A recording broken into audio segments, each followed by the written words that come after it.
ආයුබෝවන් කවී boy YouTube channel එකට සහ කවී බෝයි ඩබල් K කවී කියන TikTok account එකට සාදරයෙන් පිළිගන්නවා. අද මම ඔයාලට දැන් පැය කිහිපයකට පෙර කතා කරා පොලිස් සිමියුලේටර් කියන ගේම් එක ගැන. දැන් මම ඔයාලත් එක්ක කතා කරන්න යන්නේ රොබර්ට් සිටි කියලා රොබර්ට් සිටි කා බැටර් කියන ගේම් එක. මේ මෙතනින් ඔයාලට උඩින් පේලියේ තුන්වෙනියට පේනවා ඇති රොබර්ට් සිටි කියලා තියෙනවා.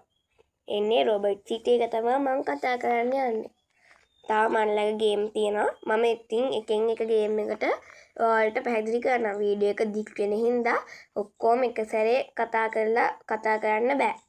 ඒ හින්දා මම රොබර්ට් සිටි කා බැටර් කියන ගේම් එක දැන් මම ඔයාලට ප්ලේ කරන්න යන්නේ. හරි අපි ගේම් එක ඇතුළට යමු. රොබර්ට් සිටි ගේම් එක මේ තියෙන රොබර්ට් සිටි කා බැටර් කියලා මෙතනින් පෙන්නනවා. මේ ගේම් එකට සිග්නල් ඩේටා ඕන නැහැ. මේ ගේම් එක ඔෆ්ලයින් ගේම් එකක්. මෙන්න මේ විදිහට අපිට පෙන්නනවා ඔක්ටෝපස් ප්‍රයිම්.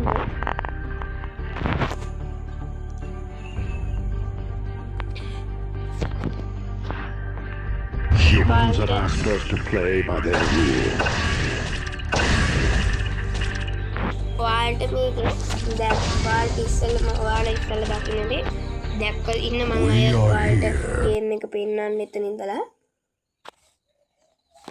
ඔයාලා ඒක දැක්කද දන්නේ නැහැ. ඉන්න මම ඔයාලට කරලා පෙන්නන්නම් අය.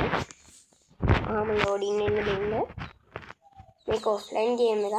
ඩේටා ඕනේ නැහැ. මෙන්න මෙහෙම තියනවානේ. දැන් අපිට මෙහෙම මුකුත් පෙන්නන්න. ඊට පස්සේ අපි මේක ටච් කරන්න ඕනේ. කොහේ හරි කැමති තැනක ටච් කරන්න. ඊට පස්සේ ඔහම අපිට මේ ආදාළ ඩීටේල්ස් ටික එනවා.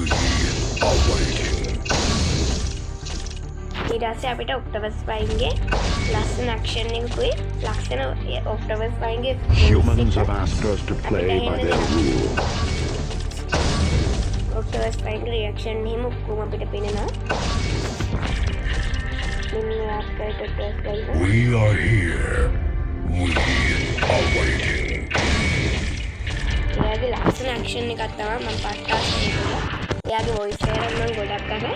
ඔයාලනේ පිටපස්සෙන් ඉන්න අපේ කෝඩ් එක. හරි අපි ඊට පස්සේ මෙතන ඔයාලට පේනදී Humans have asked us to play by their rules. ඔයාලා වෙන මොකක් ගන්න එපා. එතන GAT mode කියන එක බලන්න. ඊට පස්සේ ඔයාලට මෙතන ඔක්ටෝපස් ප්‍රයිම්ගේ කාර් එක තියෙනවා. කාර් එක කියන්නේ ට්‍රක් එක.